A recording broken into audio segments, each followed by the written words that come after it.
gözyaşlarınla boynuma yazsana.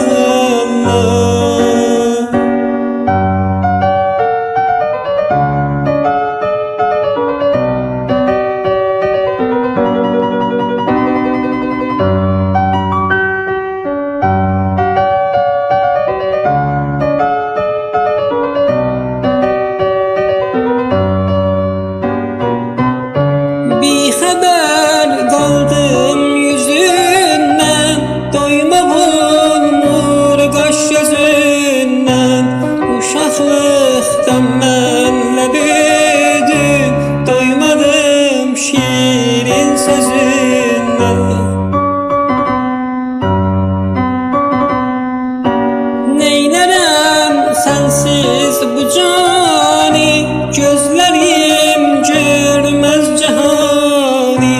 Göz açandan görmeseydim, istemezdim ben bu cani.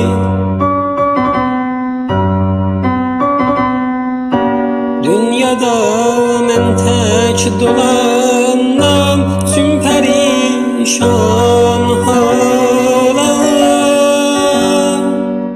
Boynuma kollarını sal, kuyuna yol salla.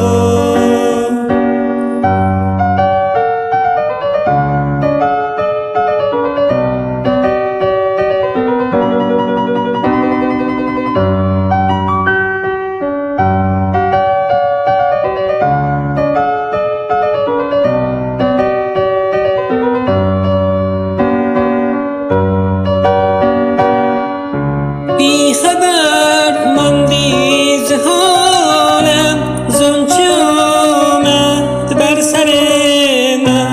عشق تو آخر به طوفان میدهد خاکستر من. شعله عشق تو از بس در دلم بالا گرفته، سینه مولا مول آتش غم وجودم را گرفته.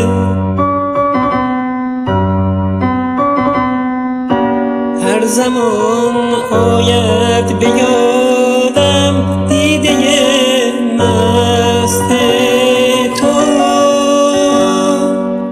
گریم از بخت بد